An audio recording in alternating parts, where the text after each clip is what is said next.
नमस्कार दोस्तों, study with inspired legacy channel में आप सभी का फिर से स्वागत है। जैसा कि आप सभी लोगों को पता है कि दृष्टि आज के द्वारा जो पेड टेस्ट सीरीज चलाई जा रही है उसके ऑलरेडी हमने जीएस के 10 टेस्ट कंप्लीट कर लिए हैं। इधर बीच में 11वां टेस्ट लाने में 1 महीने की काफ़ी ज़्यादा देरी हो गई है। एक्चुअली मैं कुछ पर्सनल रीजंस की वजह से जो है 11वां टेस्ट लाने में थोड़ा सा टाइम नहीं मिल पा रहा था, उस वजह से थोड़ा सा देरी हो गया। लेकिन आगे के जितने भी अब बाकी के टेस्ट हैं आप सभी लोगों को टाइम टू टाइम जो है मिल जाया करेंगे। और जितने भी टेस्ट हैं उन सबको कंप्लीट मैं कराने का मैं पूरा प्रयास करूँगा। आप लोग जो है साथ बने रहिएगा। और टेलीग्राम चैनल पर इनके सभी पीडीएफ आप लोगों को प्रोवाइड करे जाते हैं, आप लोग जाकर के उनसे एक्सेस भी कर सकते हैं, ठीक है। और सारे भी जितने भी टेस्ट हैं उनको हम कोशिश करेंगे कि जो है एग्ज़ाम से पहले जो 28 मई को शेड्यूल्ड है उससे पहले हम लोग कंप्लीट कर लें, ठीक है। और कुछ आप लोग जो है चैनल को 1000 सब्सक्राइबर तक ग्रो कराने में हमारी मदद करिए। आप जैसे जितना भी चैनल ग्रो करेगा तो उतना बढ़िया कंटेंट लाने में मुझे भी मोटिवेशन मिलेगी। आप लोगों से गुजारिश है, प्लीज़ जो है वीडियो को शेयर करिए और ज़्यादा से ज़्यादा सब्सक्राइब करिए, ठीक है। धन्यवाद। तो चलिए शुरुआत करते हैं क्वेश्चन नंबर 1 से। क्वेश्चन नंबर 1 कहता है कि धातुओं के बारे में निम्नलिखित कथनों पर विचार कीजिए और बताइए कि इनमें से कौन से कथन सही हैं, ठीक है। पहला लिखा गया है कि आघात वर्धनीयता धातुओं को पतले तारों के रूप में खींचे जाने की क्षमता है। और दूसरा लिखा गया है सभी धातुओं में चांदी और तांबा ऊष्मा के सबसे अच्छे सुचालक हैं। और तीसरा लिखा गया कि पारा एकमात्र ऐसी धातु है जो कमरे के तापमान पर द्रव अवस्था में रहती है। धातुओं की अगर गुणधर्मता के बारे में आप लोगों ने पढ़ा होगा, ऑब्वियस सी बात है आप लोगों ने पढ़ाई करी होगी, तो आप लोग जो है इनको बारी बारी से चेक करके पता कर सकते हैं कि इनमें से कौन सा कथन सही है, ठीक है। देखिए पहला लिखा गया कि आघात वर्धनीयता धातुओं को पतले तारों के रूप में खींचे जाने की क्षमता, ये नहीं होती। आघात वर्धनीयता जो होती है ये धातुओं को पीटा जाता है, उनको जो है पीटने के बाद जो उनकी पतली परत बनाई जाती है उसको आघात वर्धनीयता कहते हैं। जबकि जो पतले तारों के रूप में खींचे जाने की जो क्षमता होती है वो उनकी तन्यता होती है, ठीक है। वो उनकी टेंसिटी के रूप में जो है एक तरीके से बोला जाता है। तो पहला कथन तो इसलिए गलत हो जाता है क्योंकि आघात वर्धनीयता जो है धातुओं को पीटने की जो एक क्रिया होती है उनको आघात वर्धनीयता बोला जाता है। पहला कथन गलत हो गया। दूसरे पे चलते हैं। दूसरा लिखा गया कि सभी धातुओं में चांदी और तांबा ऊष्मा के सबसे अच्छे सुचालक हैं। ये बात बिल्कुल सही है।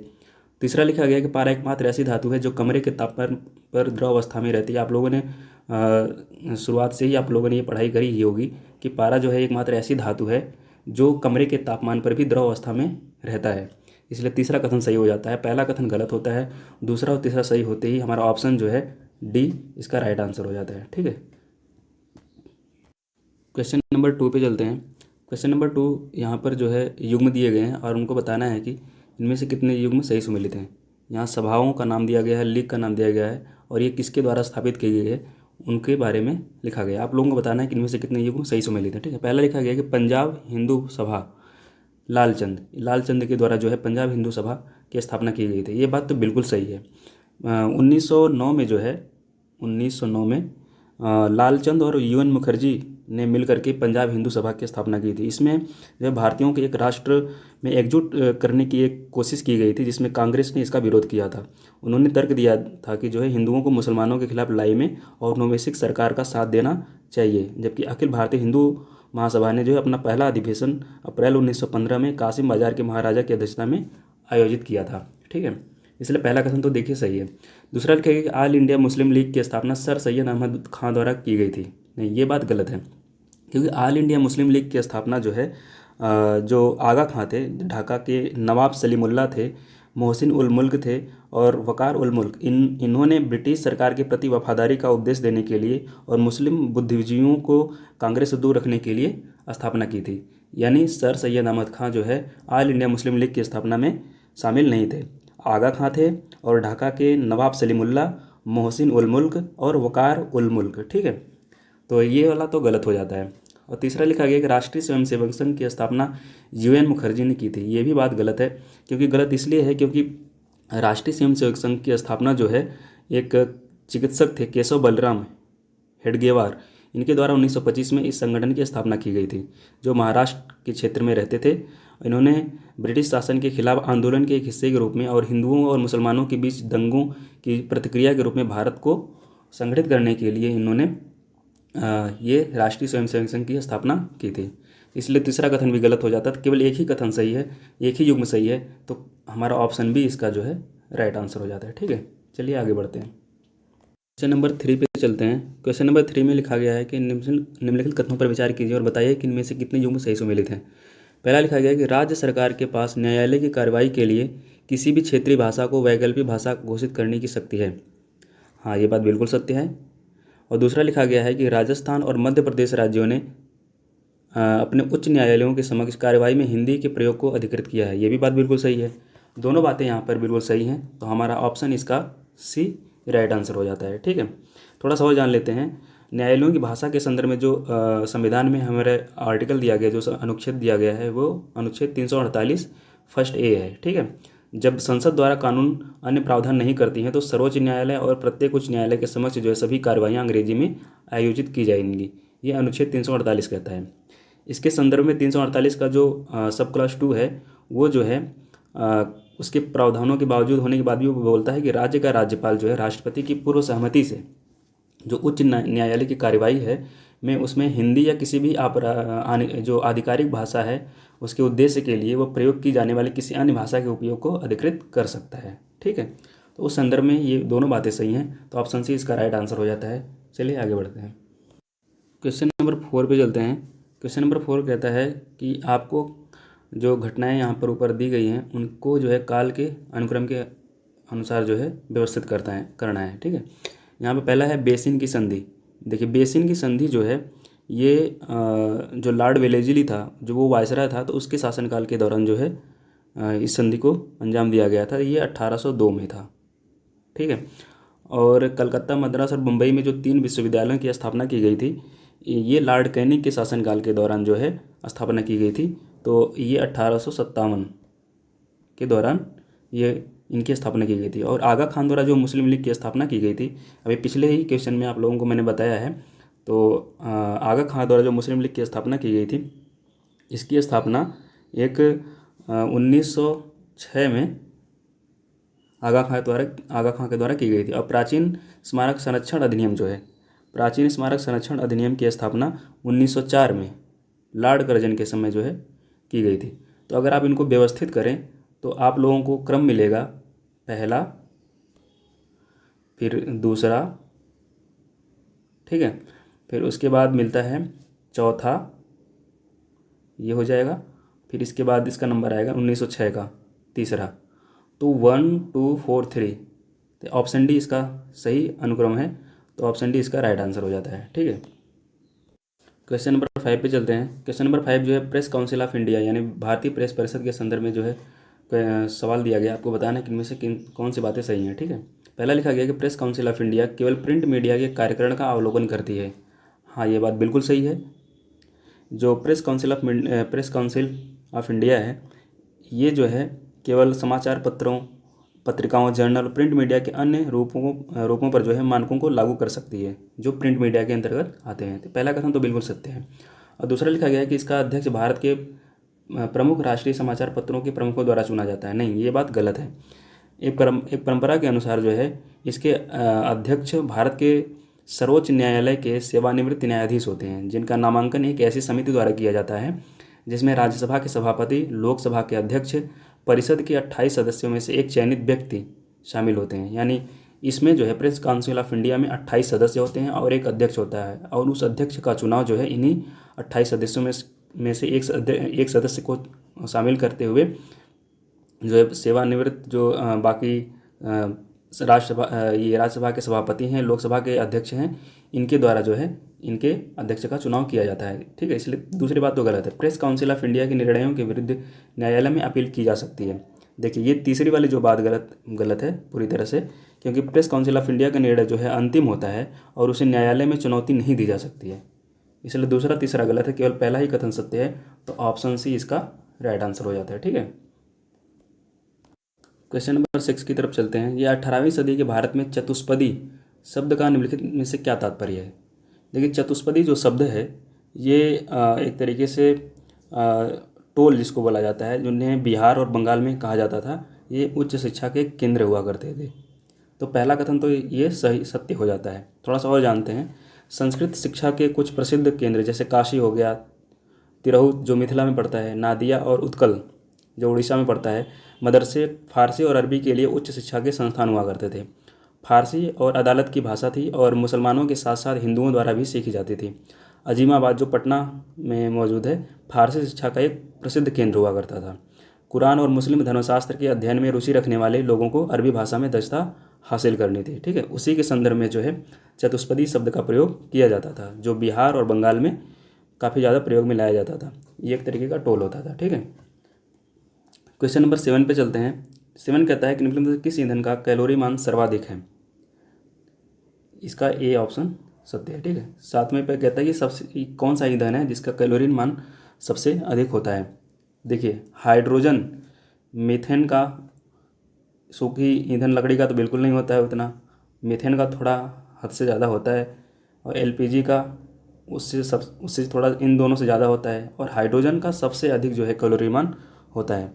अगर इनके एक कैलोरी मान की एक स्पष्ट रूप से अगर इनकी संख्या की बात करें तो इनकी कैलोरी वैल्यू होती है, देखिए हाइड्रोजन की जो कैलोरी वैल्यू होती है 120 से लेकर के ये 142 जो है जूल पर किलोग्राम के हिसाब से होती है। ठीक है, जबकि एलपीजी की जो होती है, वो होती है 46 से लेकर के 51 तक, और मीथेन की जो होती है वो 50 से लेकर के 55 तक मान लीजिए आप।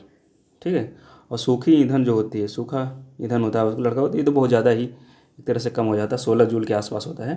तो आप लोगों का पता चल गया कि हाइड्रोजन एक ऐसा ईंधन है जिसका कैलोरी मान, जिसकी कैलोरिफिक वैल्यू सबसे अधिक होती है। ठीक है, चलिए आगे बढ़ते हैं। क्वेश्चन नंबर 8 पे चलते हैं। निम्नलिखित कथनों पर विचार कीजिए और बताइए कि इनमें से कौन सा कथन सही है। पहला लिखा गया है कि राष्ट्रीय सफाई कर्मचारी आयोग एक सांविधिक निकाय है। ये बात गलत है, क्योंकि राष्ट्रीय सफाई कर्मचारी आयोग की स्थापना जो है 1993 में एक अधिनियम के द्वारा किया गया था, जिसको 2004 से प्रभावी करना था, लेकिन प्रभावी नहीं किया जा सका, और इसके कार्यकाल को जो है समय समय पर प्रस्तावों के माध्यम से बढ़ाया गया, और वो भी एक संवैधानिक गैर सांविधिक संस्था के रूप में। ठीक है, तो इसलिए ये जो है एक प्रॉपर सांविधिक निकाय तो बिल्कुल नहीं है, और ये इसकी स्थापना 1993 में की गई थी। ठीक है, और दूसरा लिखा है कि सफाई में तो सुरक्षा चुनौती सामाजिक न्याय और अधिकारिता मंत्रालय द्वारा लॉन्च किया गया था। ये जो है अगर इसकी बात करें तो इसकी स्थापना जो है 2020 में मिनिस्ट्री ऑफ हाउसिंग और अर्बन अफेयर्स यानी आवास और शहरी कार्य मंत्रालय द्वारा इसको लॉन्च किया गया था, सफाई में तो सुरक्षा चुनौती। ठीक है, इसलिए यह भी बात गलत हो जाती है। तो दोनों बातें गलत हैं, तो ऑप्शन डी इसका जो है राइट आंसर हो जाता है। ठीक है, क्वेश्चन नंबर 9 पे चलते हैं। यहाँ पे असहयोग आंदोलन के संदर्भ में पूछा गया सवाल है। देखिए, असहयोग आंदोलन की शुरुआत महात्मा गांधी द्वारा जो है 1 अगस्त 1919 को शुरुआत किया गया था। ठीक है, यह जो है आंदोलन खिलाफत आंदोलन के समर्थन में शुरू किया गया था। जलियांवाला बाग जो हत्याकांड था उसके दमनकारी उपायों और न्याय से इनकार के माध्यम से गांधी जी ने महसूस किया कि राष्ट्रीय सम्मान को बनाए रखने के लिए और भविष्य में गलतियों की पुनरावृत्ति को रोकने के लिए एकमात्र प्रभाव जो है स्वराज की स्थापना है, और इन सबको जो है शामिल करते हुए उन्होंने 1 अगस्त 1919 को असहयोग आंदोलन की शुरुआत की। पहला कथन किया कहता है कि वर्ष 1920 में कांग्रेस के कलकत्ता अधिवेशन में असहयोग आंदोलन को मंजूरी प्रदान की गई थी। नहीं, ये बात गलत है, क्योंकि सितंबर 1920 में जो है कलकत्ता में एक विशेष अधिवेशन का आयोजन किया गया था, जिसमें कांग्रेस ने पंजाब और खिलाफत के दोषों को दूर करने और स्वराज की स्थापना तक एक असहयोग कार्यक्रम को मंजूरी प्रदान की थी। इसलिए ये बात गलत हो जाती है। ठीक है, ये पंजाब था और इसलिए ये बात गलत होती है। और दूसरा लिखा गया है कि लाला लाजपत राय अंत तक असहयोग की नीति के पक्ष में नहीं थे। सॉरी, माफ़ी चाहूँगा आप सभी लोगों से। ये पहला वाला कथन तो सत्य है। ठीक है, पहला कथन तो सत्य है, जो जैसा कि मैंने आप लोगों को अभी बताया ही, तो पहला कथन तो सत्य है, लाला लाजपत राय अंत तक असहयोग की नीति के पक्ष में नहीं थे। हाँ, ये बात गलत है, क्योंकि जो असहयोग की नीति के पक्ष में नहीं थे वे जो है विद्यालयों के बहिष्कार के विरुद्ध थे, परंतु बाद में उन्होंने आंदोलन का समर्थन किया था, इसलिए 1922 में इनकी वापसी का विरोध किया गया। इसलिए दूसरा कथन तो गलत हो जाता है, क्योंकि अंत होते होते इन्होंने इसका समर्थन जता दिया था, इसलिए दूसरा कथन गलत है, पहला कथन सही है। तो ये इसका राइट आंसर हो जाता है। क्वेश्चन नंबर 10 पे चलते हैं। यहाँ पर जो है मिसाइलें दी गई हैं, जिसमें पृथ्वी, अग्नि, त्रिशूल, नाग, इनकी स्थापना जो है, अगर इनकी स्थापना की बात करें तो जो है इसकी स्थापना इंटीग्रेटेड मिसाइल डेवलपमेंट प्रोग्राम, एकीकृत निर्देशित मिसाइल विकास कार्यक्रम जो है एपीजे अब्दुल कलाम द्वारा जो है 1983 में भारत सरकार द्वारा अनुमोदित किया गया था और मार्च 2012 में इसको पूरा कर लिया गया। उसी के संदर्भ में जो है इन 4 मिसाइलों की स्थापना की गई थी। ठीक है, इनको ध्यान याद रखने के लिए ऐसे आप जो है याद रख सकते हैं। पटना, पृथ्वी, अग्नि, त्रिशूल, नाग, आकाश। ठीक है, इन मिसाइलों के द्वारा जो है भारत को एक तरीके से रक्षा के क्षेत्र में काफ़ी मजबूती प्रदान हुई थी।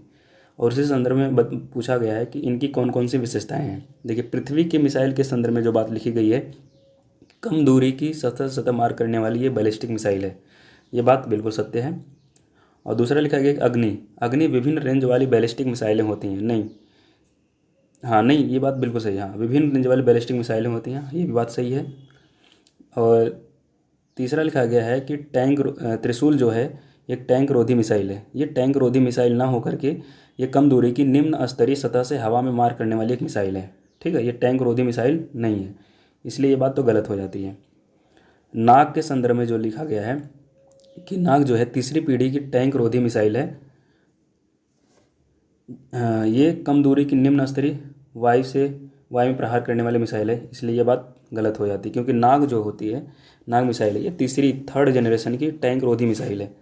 तो अगर आप जो है नाग को टैंक से मिला देते हैं तो त्रिशूल को कम दूरी की निम्न स्तरीय सतह से वायु में प्रहार करने वाली मिसाइल से मिला देते तो ये दोनों बातें सही हो जाती हैं। इसलिए दोनों बातें गलत होती हैं, 2 बातें सही होती हैं।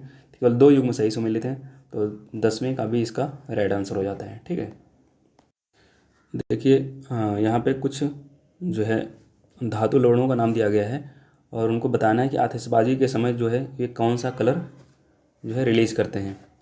सोडियम जो है ये पीला रंग का प्रतीक है, यानी पीला रंग जो है रिलीज करता है जब आतिशबाजी की जाती है पटाखों के जलाते समय। ये बात सही है। तांबा जो होता है, तांबा जो है नीला रंग छोड़ता है, ये ना कि हरा छोड़ता है। ये जो है नीला रंग यानी ब्लू रंग रिलीज करता है, इसलिए ये बात तो गलत है। बेरियम जो होता है ये हरा रंग छोड़ता है, ये नीला नहीं छोड़ता है, इसलिए ये भी गलत हो जाता है। और स्ट्रॉन्सियम जो होता है ये लाल रंग छोड़ता है, ये बात बिल्कुल सत्य है। तो पहला और चौथा ही केवल सत्य है, तो यानी 2 युग्म ही सही सुमेलित हैं, तो ऑप्शन बी इसका जो है राइट आंसर हो जाता है। ठीक है, देखिए क्वेश्चन नंबर 12 कहता है कि आर्थिक रिकवरी के बारे में निम्नलिखित में बताइए कि इनमें से कौन सी बातें सही नहीं है। देखिए, वी शेप रिकवरी किसी अर्थव्यवस्था में तेज़ी से और अचानक होने वाली रिकवरी है जो एक तेज और गंभीर गिरावट के बाद होती है, ये बात बिल्कुल सत्य है। यू शेप रिकवरी से होने वाली आर्थिक क्षति विकास के आधारभूत स्तर पर लौटने से पहले लंबे समय तक बनी रहती है, ये भी बात बिल्कुल सत्य है। चलिए आगे बढ़ के देखते हैं क्या है। एल शेप रिकवरी के बाद आर्थिक अवस्थिति का दौर आता है। ये सी वाला जो लिखा गया है, सी वाला कथन ही इस संदर्भ में गलत हो जाता है और हमें गलत ही बताना था।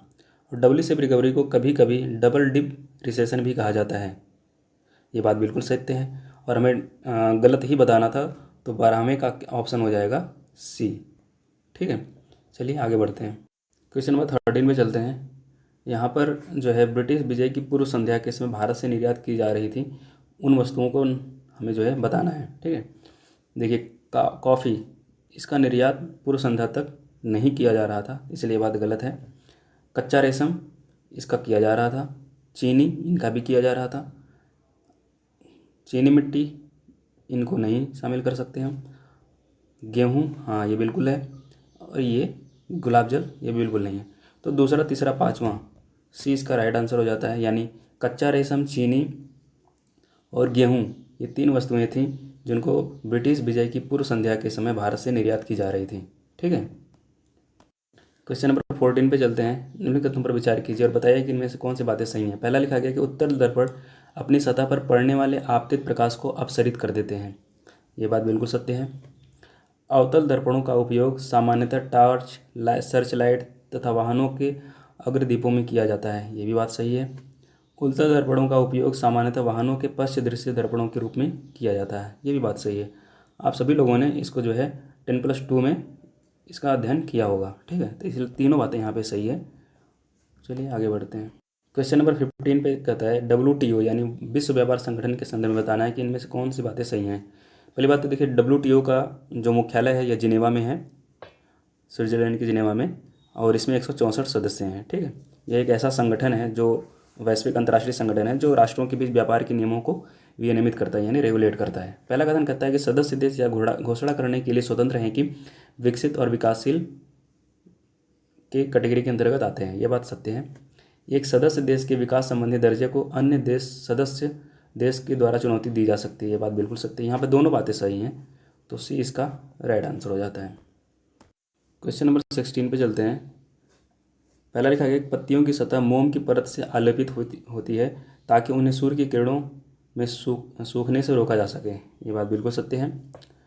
शीतकाल में यानी ठंड के टाइम पे पत्तियों का झड़ना पौधों में प्रसुप्तावस्था का लक्षण है। ये भी बात सही है। दोनों बातें सत्य हैं, तो सी इसका राइट आंसर होता है। क्वेश्चन नंबर 17 पे चलते हैं। कौन से व्यक्ति पावना आंदोलन से जुड़े थे? पावना विद्रोह जो है ये 1870-80 के दशक में जो है पूर्वी बंगाल के रीजन में जो है जमींदारों ने जबरन लगान और भूमि पर कर वसूल किया था, और उसी के संदर्भ में अक्सर जो गरीब किसान थे ये काफ़ी ज़्यादा परेशान हो रहे थे। इसी के संदर्भ में ये आंदोलन चला गया था। ठीक है, और इसमें बंकिम चंद्र चटर्जी शामिल थे, आरसी दत्त थे, सुरेंद्रनाथ बनर्जी थे, शौकत अली नहीं थे। तो पहला और तीसरा और चौथा, तो ऑप्शन बी इसका जो है राइट आंसर हो जाता है। ठीक है, और इसके अंतर्गत जो है अधीन एक भारतीय संघ का भी समर्थन प्राप्त था। क्वेश्चन नंबर 18 पे चलते हैं। निम्न में कौन सा अक्षांश उत्तर कोरिया और दक्षिण कोरिया के बीच समानांतर सीमा का निर्धारण करता है? समानांतर सीमा निर्धारण ये तो एक तरीके का फैक्चुअल क्वेश्चन है। तो 38 डिग्री पैरेलल जो नॉर्थ पैरेलल अक्षांश है, उत्तरी अक्षांश है, ये उत्तरी कोरिया और दक्षिण कोरिया के बीच जो है सीमा का निर्धारण करता है। तो ऑप्शन डी इसका राइट आंसर होता है। क्वेश्चन नंबर 19 पे चलते हैं। इनमें से किस व्यक्ति ने सती प्रथा को हर शास्त्र के अनुसार हत्या के रूप में वर्णित किया था? देखिए जो है 19वीं शताब्दी में जो भारतीय समाज था वो धार्मिक अंधविश्वासों और सामाजिक रूढ़िवादिता जो थी उसको बनाए गए एक दुष्चक्र में फंस गया था। उसी में एक जो है ये सती प्रथा भी शामिल था। तो उसी के संदर्भ में राजा राम मोहन राय ने हर शास्त्र के अनुसार हत्या ये संदर्भ में जो है ये बात कही। तो उसी के संदर्भ में ये बात सत्य है, तो डी इसका राइट आंसर हो जाता है। ठीक है, इसके संदर्भ में उन्होंने एक वर्णन किया था हर शास्त्र के अनुसार हत्या। ठीक है, क्वेश्चन नंबर 20 पे चलते हैं। यहाँ पर पूछा गया कि स्टर्लिंग चांदी का सबसे शुद्धतम रूप होता है। नहीं, स्टर्लिंग चांदी जो होती है ये एक तरीके की चांदी के गहनों में इस्तेमाल होने वाली एक मिश्र धातु होती है, जिसमें 7.5% जो है 7.5% क्या होता है, इसमें होता है तांबा। जब 7.5% तांबे को मिक्स करके चांदी तैयार की जाती है तो उसको स्टर्लिंग चांदी बोला जाता है, जो शुद्ध रूप नहीं है, एक मिश्र धातु है। ठीक है, इसलिए पहला कथन तो गलत होता है। अमलगम पारे का मिश्र धातु होता है, ये बात बिल्कुल सत्य है। मेमोरी एलॉय में क्रोमियम होता है, ये बात गलत है, क्योंकि मेमोरी एलॉय जिसको स्मार्ट एलॉय भी बोला जाता है ये अपने मूल आकार को याद रखने के लिए जाने जाते हैं। इनमें निकल और टाइटेनियम होता है। ठीक है, तो इसलिए जो है दूसरा कथन केवल सत्य होता है, तो सी इसका राइट आंसर हो जाएगा। क्वेश्चन नंबर 21 पे चलते हैं। 21 कहता है कि वित्तीय समाधान और जमा बीमा FRDI के संदर्भ में बताना है कि इनमें से कौन सी बातें सही हैं। ठीक है, तो पहला है यह एक समाधान प्राधिकरण की स्थापना का प्रावधान करता है, ये बात बिल्कुल सत्य है। दूसरा है यह बैंक के दिवालिया होने की स्थिति में जमाकर्ताओं को बीमा प्रदान करने का प्रावधान करता है, ये भी बात सही है। यहाँ पर दोनों बातें सही हैं, तो सी इसका जो है राइट आंसर हो जाता है। ठीक है, इसके बारे में थोड़ा सा अगर आपको बताएं तो ये विधेयक जो है वित्तीय क्षेत्र के फर्मों के दिवालियापन से संबंधित है। ये विधेयक जो समाधान प्राधिकरण जो स्थापित करने का प्रयास करता है, जिसमें बैंक, बीमा कंपनियां, विशेष रूप से महत्वपूर्ण वित्तीय जो फर्म हैं उनकी त्वरित समाधान की शक्ति प्राप्त करता है। ठीक है, और ये कानून बैंक जो है जमाकर्ताओं के लिए 5 लाख रुपए तक का बीमा भी प्रदान करेगा, जिससे पहले से ही कानूनी समर्थन प्राप्त हुआ रहता है। चलिए आगे बढ़ते हैं। क्वेश्चन नंबर 22 पे चलते हैं। यहाँ पर लिखा गया है कि DNA में मौजूद जानकारी प्रोटीन संश्लेषण में मदद करती है। ये बात सत्य है। मनुष्य में सभी लक्षण उनके माता पिता से वंशानुगत रूप से प्राप्त होते हैं। देखिए, वंशानुगत माता पिता से प्राप्त तो होते हैं, लेकिन यहाँ पे लिखा गया सभी लक्षण, इसलिए ये बात यहाँ पे गलत हो जाती है। सभी लक्षण तो नहीं, लेकिन हाँ कुछ विशेषताएं होती हैं, जैसे आँखों का रंग हो गया, आपके कानों का आकार हो गया, ये माता पिता से विरासत में ही मिलती है आपको। जबकि दूसरे जो विशेषताएं होती हैं, जैसे जीन और पर्यावरण से प्रभावित जो होती हैं, उनमें आँखों की रोशनी और बालों का सफ़ेद होना, ये भी जो है विशेषताएं जो है पर्यावरण से भी प्रभावित होती हैं, और उसके बाद जो है उनमें माता पिता का वंशानुगत रूप भी शामिल होता है। इसलिए सभी लक्षण केवल माता पिता से प्राप्त होते हैं, ये बात पूर्ण रूप में सत्य नहीं है। तो केवल ऑप्शन ए इसका राइट आंसर हो जाता है। ठीक है, क्वेश्चन नंबर 23 पे चलते हैं। ये भारतीय प्रतिस्पर्धा आयोग CCI यानी कंपटीशन कमीशन ऑफ इंडिया, पहला लिखा गया है कि एकाधिकार और प्रतिबंधात्मक व्यापार व्यवहार अधिनियम MRTP एक्ट 1969 को प्रतिस्पर्धा अधिनियम 2002 द्वारा प्रतिस्थापित किया गया था। हाँ, ये बात बिल्कुल सत्य है। आयोग में अध्यक्ष सहित कुल 10 सदस्य होते हैं, नहीं, ये कुल 6 सदस्य होते हैं और एक अध्यक्ष होता है, जिनकी नियुक्ति जो है केंद्र सरकार द्वारा की जाती है। इसलिए ये बात गलत है कि 10 सदस्य होते हैं। ठीक है, केवल 6 सदस्य होते हैं। तो ऑप्शन ए इसका राइट आंसर हो जाएगा। चलिए आगे बढ़ते हैं। क्वेश्चन नंबर 24 कहता है कि इनमें से कौन सी बातें सही हैं। रिंग फेंस की नियुक्ति सर्वप्रथम वारेन हेस्टिंग्स द्वारा प्रयोग की गई थी, ये बात बिल्कुल सत्य है। ये कब की गई थी, आप लोग जो है कमेंट बॉक्स में करके बताइए। 1833 के चार्टर एक्ट ने कंपनी के व्यावसायिक कार्यों को समाप्त कर दिया, लेकिन इसके राजनीतिक कार्यों को नहीं, ये भी बात सही है। तो दोनों बातें यहाँ पे सही हैं, तो सी इसका राइट आंसर हो जाता है। क्वेश्चन नंबर 25 पे चलते हैं। सॉलिड स्टेट बैटरी के संबंध में बताना है कि इनमें से कौन सी बातें सही हैं। ये लिथियम आयन की बैटरी की तुलना में उच्च ऊर्जा घनत्व रखते हैं।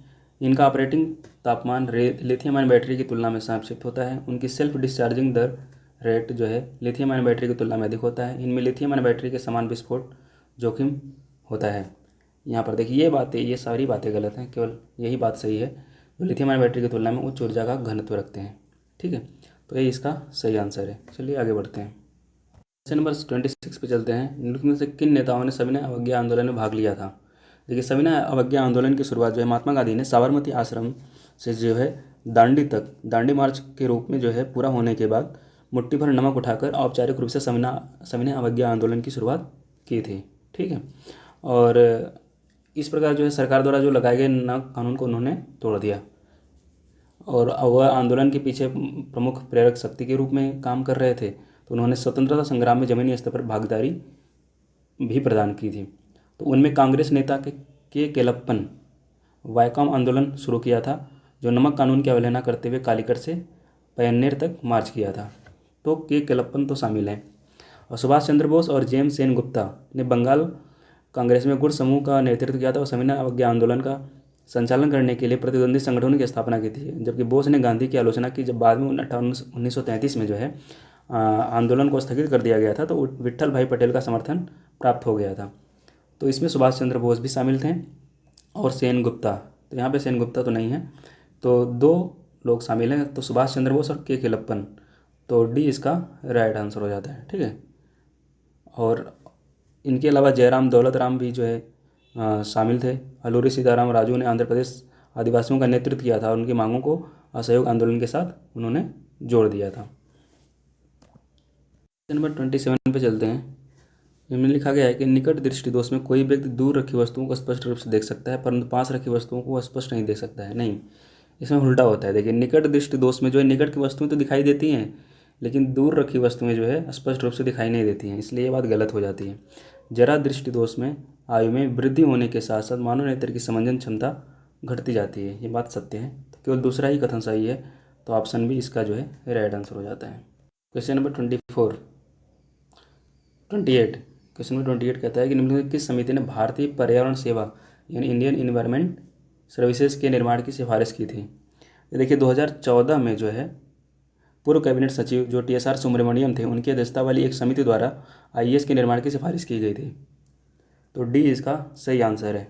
ठीक है, और थोड़ा सा और बताएं अगर आपको, तो इनका गठन 2014 में पर्यावरण वन और जलवायु परिवर्तन मंत्रालय द्वारा सुब्रमण्यम की अध्यक्षता में इस समिति का गठन किया गया था। उन्होंने IAS के यानी इंडियन इन्वायरमेंट सर्विसेज के संबंध में जो है महत्वपूर्ण सुझाव दिए थे और सिफारिशें भी की थी।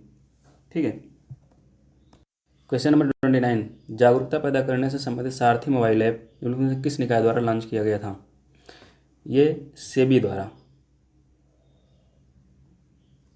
लॉन्च किया गया था। ठीक है, security and exchange board of India, इसके द्वारा जो है सारथी मोबाइल ऐप का गठन किया गया था। तो इसका जो है इसका उद्देश्य जो है निवेशकों के बीच प्रतिभूति जो बाजार है, जो सिक्योरिटी मार्केट है, उनकी बुनियादी जो अवधारणाएं हैं, जो फंडामेंटल थ्योरीज हैं, ठीक है, उनके बारे में जागरूकता प्रदान करना है। जो ऐप जो है केवाईसी प्रक्रिया, व्यापार और निपटान, म्यूचुअल फंड बाजार के हालिया विकास, निवेशक शिकायत निवारण तंत्र आदि के रूप में भी कार्य करेगा। ठीक है, तो डी इसका राइट आंसर हो जाता है।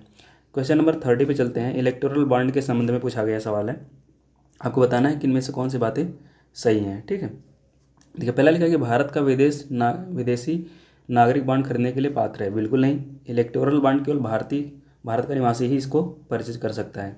बॉन्ड को केवल उस राजनीतिक दल द्वारा बनाया जा सकता है जिसने पिछले आम चुनाव में कम से कम 1% मत प्राप्त किए। ये बात बिल्कुल सत्य है, तो इसका बी इसका जो है राइट आंसर होता है।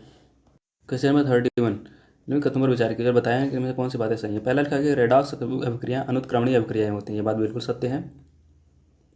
और दूसरा कहता है कि उत्प्रेरक अभिक्रिया में अभिकारकों के साथ प्रतिक्रिया करके रासायनिक प्रतिक्रिया को तेज करते नहीं। देखिए उत्प्रेरक जो होते हैं, जिनको कैटालिस्ट बोला जाता है, ये अभिक्रिया में शामिल तो नहीं होते हैं। ये केवल जो है अब जो रासायनिक अभिक्रिया होती है उनकी गति को कम या तीव्र करने में महत्वपूर्ण भूमिका निभाते हैं। लेकिन ये जो है अभिकारकों के साथ प्रतिक्रिया नहीं करते, यानी ये डायरेक्ट रूप में यानी प्रत्यक्ष रूप में ये रासायनिक प्रक्रिया में शामिल नहीं होते हैं, इसलिए ये बात गलत हो जाती है।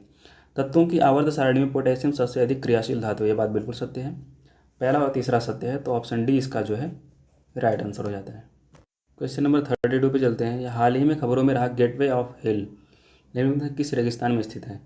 देखिए गेटवे ऑफ हेल जो है ये काराकुम डेजर्ट, जो तुर्कमेनिस्तान की राजधानी अशगाबाद से 260 किलोमीटर दूर काराकुम डेजर्ट में पिछले 50 सालों से क्रेटर के रूप में जल रहा है।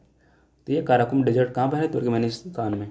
ठीक है, इसके ये जो है क्रेटर देश में एक महत्वपूर्ण पर्यटक स्थल भी बन गया है, जो 2018 में देश के राष्ट्रपति ने आधिकारिक तौर पर इसे साइनिंग ऑफ काराकुन का नाम भी दिया था। ठीक है, क्वेश्चन नंबर 33 पे चलते हैं। यहाँ पे स्वतंत्र क्षेत्रीय राज्य और उनके संस्थापकों का नाम दिया गया, बताना है कि इनमें से कितने युग में सही सुमेलित है। ठीक है, देखिए जो हैदराबाद है, हैदराबाद की स्थापना जो है निज़ाम उल मुल्क के द्वारा किया गया था। ये बात तो बिल्कुल सत्य है। देखिए ठीक है, और अवध की स्थापना जो है बुरहान उल मुल्क के द्वारा किया गया था। ये भी बात सत्य है। और बंगाल की स्थापना जो है मुर्शिद कुली खां के द्वारा की गई थी। ये भी बात सत्य है। लेकिन केरल के संदर्भ में जो बात लिखा गया है सूरजमल के द्वारा न करके इसकी स्थापना जो है मार्तंड वर्मा ने, त्रावणकोर के जो राजा थे मार्तंड वर्मा, इनके द्वारा किया गया था, इसलिए ये बात गलत हो जाती है। ठीक है, तो तीन ही युग में सही सुमेलित हैं, तो ऑप्शन सी इसका जो है राइट आंसर हो जाता है। क्वेश्चन नंबर 34, बैड बैंक के संदर्भ में सवाल पूछा गया और बताने कि इनमें से कौन सा युग में सही नहीं है। पहला लिखा गया कि बैड बैंक में क्रेडिट सुविधा उपलब्ध होती है। बिल्कुल नहीं, बैड बैंक की स्थापना जो है ये एक एसेट रिकंस्ट्रक्शन कंपनी के रूप में की गई है, जो वाणिज्यिक बैंकों को कि बैड लोन्स को अपने नियंत्रण में लेकर के उनका प्रबंधन करता है और अंततः निर्धारित समय पर धन की वसूली करता है। ठीक है, ये बैंक जो है ऋण देने जमा स्वीकार करने की प्रक्रिया में संलग्न नहीं होते हैं, लेकिन जो कमर्शियल बैंक हैं उनकी बैलेंस शीट को ठीक करने और बैलेंस लोन्स की जो बैड लोन्स होते हैं उनकी समस्या से निपटारा करने में मदद करते हैं। तो इसलिए पहला कथन तो गलत होता है। दूसरा लिखा गया कि लाभ सृजन बैड बैंक का प्राथमिक उद्देश्य होता है। देखिए प्रत्यक्ष तौर पर तो नहीं होता, लाभ कमाना आमतौर पर बैड बैंक का प्राथमिक उद्देश्य तो नहीं होता है, इसलिए ये बात गलत है। प्राथमिक उद्देश्य नहीं होता, हाँ हालांकि उनको लाभ होता है लेकिन ये प्राथमिक उद्देश्य के तौर पर शामिल नहीं होता है, इसलिए ये भी बात गलत हो जाती है। बैड बैंक जो है तनावग्रस्त संपत्ति का बोझ करदाता पर डाल देता है। तीसरा कथन कहता है, हाँ ये बात सही है, पहले क्या करता है कि ये जो है बैड बैंक बाजार में ऐसी क्षतिग्रस्त जो संपत्तियाँ होती हैं उनको बेचने में जो असमर्थ हो जाती हैं, उनको जो कमर्शियल बैंक होती है उनकी बेल आउट योजना पर विफल होने के बाद ये जो है बोझ जो है वास्तव में करदाता पर पड़ जाता है। तो इसलिए बात तो सही है। दो ही बताना था कि इनमें से कौन सी बातें सही नहीं है, तो दो ही हैं, पहला और दूसरा। तो ए इसका जो है राइट आंसर हो जाता है। ठीक है। क्वेश्चन नंबर 35 पे अगर हम चलें, क्वेश्चन नंबर 35 कहता है कि भारत के त्रिस्तरीय परमाणु ऊर्जा कार्यक्रम के संदर्भ में बताइए कि इनमें से कौन सी बातें सही हैं। पहला है कि दाबित भारित जल रिएक्टर हैं, pressurised heavy water reactor plutonium पर आधारित होते हैं। ये प्लूटोनियम पर नहीं, ये यूरेनियम बेस्ड होते हैं। ठीक है, ये बात गलत है। Fast breeder reactor FBR uranium पर आधारित होते हैं, नहीं, ये जो होते हैं ये प्लूटोनियम पर आधारित होते हैं। ठीक है, तो ये भी बात गलत हो जाती है। और तीसरे चरण के रिएक्टर थोरियम पर आधारित उन्नत परमाणु ऊर्जा प्रणाली है, ये बात सही है। केवल तीसरा ही कथन सत्य है, तो ऑप्शन सी इसका जो है राइट आंसर हो जाता है। क्वेश्चन नंबर 36 पे चलते हैं। यहाँ प्लास्टिक के प्रकार दिए गए हैं और उनको सामान्यतः किसमें प्रयोग में लाया जाता है। आपको बताना है कि इनमें से कौन सा सही सुमेलित है। ठीक है, पहला लिखा गया पॉलीथीन टेरेफ्थलोएट प्लास्टिक के बैगों में प्रयोग में लाया जाता है, नहीं, ये पानी की बोतलें, खाने के जार और ओवन प्रूफ की फिल्म चढ़ाने में जो है पॉलीथीन टेरेफ्थलोएट का उपयोग किया जाता है, इसलिए बात तो गलत है। उच्च घनत्व वाली जो पॉलीथीन होती है ये दूध के कंटेनरों में उपयोग में लाई जाती है, हाँ ये बात सत्य है। ठीक है, जो पॉलीप्रोपिलीन होती है, पॉलीप्रोपिलीन का उपयोग जो है प्लास्टिक दवा की बोतल बनाने में, ठोस योजक बनाने में किया जाता है, ये पानी की बोतलों के युग में नहीं किया जाता है, इसलिए ये बात भी गलत है। और कम घनत्व वाली जो पॉलीथीन होती है ये दवाओं की प्लास्टिक बोतलों में प्रयोग में लाई जाती है, नहीं, ये प्लास्टिक के बैग, स्नैप ऑन ढक्कन और 6 पैक रिंग जो होती है उनके प्रयोग में लाया जाता है, तो ये इसलिए ये भी बात गलत हो जाती है। तो केवल दूसरा ही कथन सत्य है, तो हमारा ऑप्शन इसका ए सत्य हो जाता है। ठीक है। क्वेश्चन नंबर 37 कहता है कि कौन सी रिपोर्ट विश्व आर्थिक मंच यानी वर्ल्ड इकोनॉमिक फोरम द्वारा लॉन्च नहीं की जाती है, यानी जारी नहीं की जाती है। तो पहला लिखा गया वैश्विक लैंगिक अंतराल रिपोर्ट यानी ग्लोबल जेंडर गैप रिपोर्ट, ये वर्ल्ड इकोनॉमिक फोरम द्वारा लॉन्च की जाती है, सही है। यात्रा और पर्यटन विकास सूचकांक, ये भी travel and tourism development report, ये भी जो है वर्ल्ड इकोनॉमिक फोरम के द्वारा जारी की जाती है। प्रौद्योगिकी और नवाचार रिपोर्ट, नहीं, ये प्रौद्योगिकी और नवाचार रिपोर्ट जो है वर्ल्ड इकोनॉमिक फोरम के द्वारा जारी न करके ये ग्लोबल आईटी रिपोर्ट के रूप में जो है ये एनर्जी ट्रांजिशन इंडेक्स द्वारा जारी किया जाता है। ठीक है, तो और ये जो है वैश्विक प्रतिस्पर्धात्मक रिपोर्ट, ये भी जो है वर्ल्ड इकोनॉमिक फोरम के द्वारा लॉन्च किया जाता है। देखिए, वर्ल्ड इकोनॉमिक फोरम की स्थापना जो है 1971 में जिनेवा में स्विट्जरलैंड में जो स्थित है ये गैर लाभकारी फाउंडेशन के रूप में किया गया था। क्वेश्चन नंबर 38, फुफ्फुस धमनी में अव्यवस्थीकृत रुधिर होता है, बिल्कुल सत्य बात है। महाधमनी ऑक्सीजन युक्त रुधिर वहन करने वाली सबसे बड़ी धमनी है, ये भी बात सत्य है। धमनियाँ और शिराएं केशिकाओं के माध्यम से दूसरे से जुड़ी होती हैं, ये भी बात सत्य है। तीनों बातें सही हैं यहाँ पे, तो डी इसका राइट आंसर हो जाता है।